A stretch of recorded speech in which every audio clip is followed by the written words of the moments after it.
Didatangi polisi gegara kibarkan bendera One Piece, pemuda di Tuban. Perasaanku udah gak enak.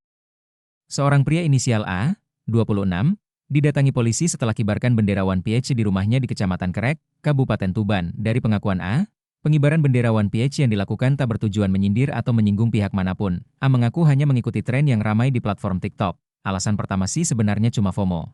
Cuma ikut-ikutan kayak di tren TikTok. Selain itu juga suka animenya. Ujarnya, Sabtu, 2 Agustus 2025. Bahkan, ia tak menyangka aksinya itu akan berujung serius hingga rumahnya didatangi petugas gabungan. Petugas yang datang terdiri dari pihak Polsek, Koramil, pihak kecamatan, desa, hingga Intel Kodim. Saat di rumah A, petugas langsung menanyakan keberadaan bendera tersebut dan kemudian membawanya. Petugas juga tidak menjelaskan secara rinci alasan dibalik pelarangan pengibaran bendera One Piece. Enggak nyangka bakal didatengin segitu banyaknya aparat. Imbuhnya, A menuturkan, awalnya ia mengibarkan bendera pada Jumat, 1 Agustus 2025, sekitar pukul 17 waktu Indonesia Barat, namun setelah mendapat informasi di internet tentang adanya pelarangan, ia memilih menurunkannya pada malam harinya. Bendera tak dikibarkan Jumat sore, kemudian malam tak turunkan karena feelingku udah nggak enak. Ternyata benar, pagi-pagi dicariin orang, bebernya. Sebelum pamit, petugas juga mengimbau agar A memberitahu teman-temannya untuk tidak melakukan hal serupa. Intinya jangan dikibarkan terus kalau ada teman-temannya yang lain misal mau mengibarkan. Nggak usah, pungkasnya. Setelah dari rumah A, petugas kemudian bergegas menuju Kecamatan Montong, yang diduga ada warga lain yang mengibarkan bendera serupa, terpisah saat dikonfirmasi terkait fenomena pengibaran bendera yang berasal dari manga dan anime karya Eiichiro Oda ini. Yudi Irwanto, Kepala Badan Kesatuan Bangsa dan Politik, Kesbangpol, Kabupaten Tuban masih belum memberikan jawaban. Peringatan keras dari pemerintah pengibaran bendera One Piece menuai reaksi keras dari pemerintah. Pemerintah mengancam akan mengambil tindakan hukum bagi pelaku yang berani mengibarkan bendera One Piece jelang HUT ke-80 RI. Hal ini diungkap oleh Menko Polkam Jenderal Polisi, Purnawirawan, Budi Gunawan. Budi Gunawan mengatakan ada konsekuensi pidana dari tindakan yang mencederai kehormatan bendera merah putih.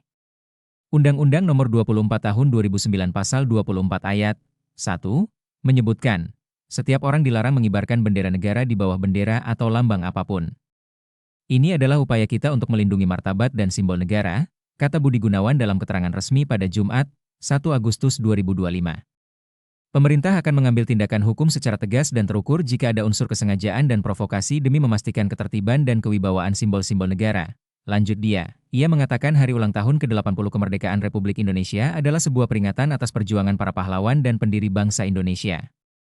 Momen tersebut menjadi pengingat warisan bangsa yang didirikan dengan penuh perjuangan dan pengorbanan. Namun demikian, dalam beberapa hari terakhir, kami mencermati dengan serius adanya provokasi dari sebagian kelompok untuk menurunkan marwah bendera perjuangan kita dan mengganti dengan bendera simbol-simbol fiksi tertentu. Ini tentu sangat memprihatinkan kita semua, kata dia. Oleh karena itu, saya mengajak seluruh masyarakat untuk bersama-sama menghargai pengorbanan para pejuang dan pahlawan yang telah berkorban. Ungkapnya, bendera merah putih yang dikibarkan sekarang, kata dia, adalah hasil perjuangan kolektif para pendahulu kita sebagai bangsa besar yang menghargai sejarah, kata Budi Gunawan. Sepatutnya kita semua menahan diri untuk memprovokasi dengan simbol-simbol yang tidak relevan dengan perjuangan bangsa. Pemerintah, lanjut Budi Gunawan, mengapresiasi ekspresi kreativitas untuk memperingati Hari Kemerdekaan. Ia juga mengimbau agar bentuk-bentuk ekspresi tersebut tidak melanggar batas dan mencederai simbol negara. Sekali lagi, mari kita rayakan HUT ke-80 kemerdekaan RI dengan penuh rasa syukur dan juga harapan bahwa bendera tersebut akan terus berkibar selamanya di bumi pertiwi Indonesia, pungkasnya.